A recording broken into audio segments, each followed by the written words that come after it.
Hi guys, in this video I will tell you about inflation and the different types of inflation and how to curb inflation. So the first one, as you can see here, it is inflation. So inflation is the rise in the prices of goods and services.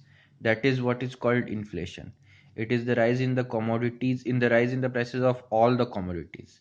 Here goods prices rise, services prices rise, and rise in prices of food, fuel, fodder, etc. etc. FMCG goods, etc. etc. Now we will know what is deflation. Here there is decrease in the price of goods and services. Inflation rate becomes less than 0%, and unemployment inflation rate becomes less than 0%, and for less than 0%. Now we will know what is disinflation. Inflation rate is reduced marginally over short period of time. So in disinflation, inflation is there, but the rate inflation rate is reduced marginally over short period of time. These are very short note guys, and it will help you during UPSC preparation. So please just focus on these notes and don't waste your time here and there. It will give you a good idea of what is or what is inflation. These topics are very important. The next one is stagflation.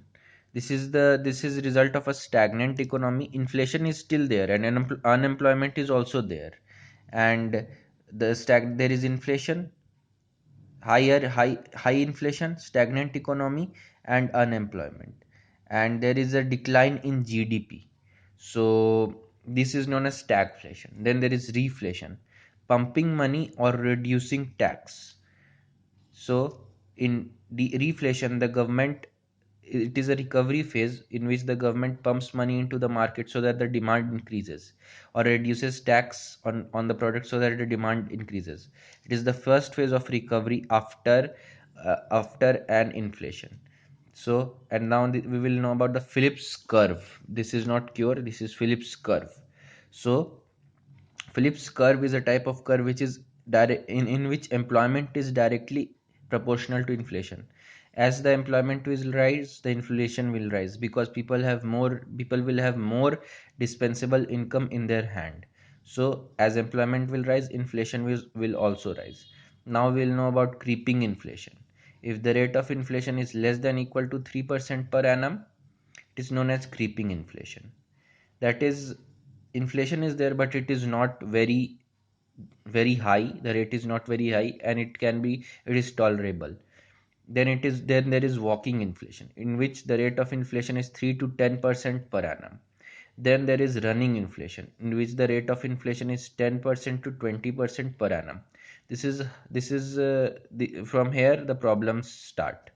Now we'll go to galloping inflation, in which the rate of interest becomes 20% to 999% per annum. That is, it reaches three-digit figures. And after that, there is hyperinflation. That is, the economy has collapsed, and the rate of inflation is in four digits. That is 1000% per annum. And we are seeing this in Sri Lanka nowadays. Hyperinflation, the economy has collapsed. Sri Lankan government has no money to import anything and to run the government and the country. Now we'll move on to the core inflation. Food and fuel not included in calculating core inflation. Food and fuel prices are not included because these prices are very volatile in nature. So you can see here, food and fuel prices are not included in core inflation because the prices of these things are very volatile in nature. And now we'll move on to the headline inflation, in which food and fuel prices are included to calculate the headline inflation. So now the next is, I will tell you three important things. These are the three important things, as you can see here. If you have deposited any money in the bank, and the interest rate given by the bank, that is less than the inflation which is being per annum, then you are suffering from a loss. That is, interest rate, if you have deposited some money in the bank and the interest rate is 3%, but the inflation is 7%, so you are losing money. If you have invested in some scheme or shares of the government or any private company, and the returns from there are are at we should assume at 5%, and the rate of inflation is 10%, then also you are losing money. And if the rate of inflation is rate of inflation we can assume is 7-8%, and your salary increases, you are working in a company and your salary increases by only 3 or 4%, then also you are losing money. So these three things are very important, guys. Please keep this in mind, and it will help you in future also in making future decisions about the inflation or whatever economic activities you do. So we will now talk about the income tax slab. At till 2.5 lakh there is no income tax which is impounded by the government of India, and after that income you have to give income tax to the government of India. Now we will know how inflation is measured. Inflation is measured by WPI and CPI, that is wholesale price level price index and retail level price index. Wholesale price index is the price at which the goods are sold to the by the wholesaler to the retailer, and CPI, consumer price index, is the prices at which the retailer sells the prices to the consumers. So as you all can see here, WPI and CPI.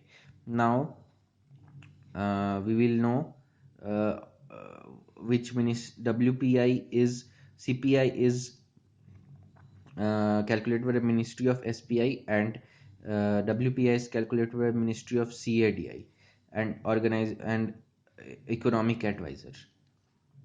So now we will learn about two types of inflation, that is demand based. The factors of demand based inflation are demand side inflation, demand supply gap, that is there is more demand and the supply is less, and hike in prices due to increase in consumption, so caused by either government is spending much, so there is a lot of money in the market and the people are buying more. Deficit financing, there was a deficit and the government has pumped money into the market, so the inflation is increasing. This is demand based factors. Then increased borrowing from the bank because the interest rates are low, so more people will borrow from the bank. Depreciation of rupee, that is if the rupee depreciates in its value, more money will be required to buy certain items. Low unemployment rate, that people have more employment, so they will have more dispensable income, so they will this will cause demand based inflation. Okay, now we will move on to the cost pull inflation. So here you can see cost pull inflation, guys, caused by shortage of factors of production like labor, land, capital, etc. There is shortage of production. So there is shortage of production, that means the demand, that means there is a side shortage, and also due to artificial scarcity created by due to hoarding or maybe natural disasters like, or maybe due to diseases like covid, pandemics like covid, etc. It can happen. Cost pull inflation. Measures to control inflation. Monetary measures, there are two types of measures to control inflation. First one are monetary measures, that is central bank supplies to limit increase supply. Central monetary measures, central bank increases the interest rate. If the central bank increases the interest rate, then it will give the money to the commercial banks at more interest, so the banks will also increase the interest rate. So the supply will be limited and the inflation will be controlled. Second one is fiscal measures. There are two components of fiscal measures: reduction of private spending and reduction in government spending. If private spending is reduced, there will be less money in the market, so the inflation will be reduced. If government spending is reduced on anything like infrastructure, roads, railways, bridges, or in the banks, so there will be less money in the market and the inflation will be reduced. So now there is a trade cycling upswings and downswings in the broad measure of economic activity. So you can see here, this is the real GDP, this is a time, here it is time, and this is the graph, and there is trough, there is this crest and then trough, crest and then trough, crest and then trough. It is expansionary and reductionary cycles. This is known as trade cycle. So this is at the peak, then there is slowdown, then there is collapse, total collapse, then there is recovery, then there is boom, then this cycle continues for a long time. Okay guys, now I have described all the things in inflation to you. Now see you in the next video. Till then, goodbye.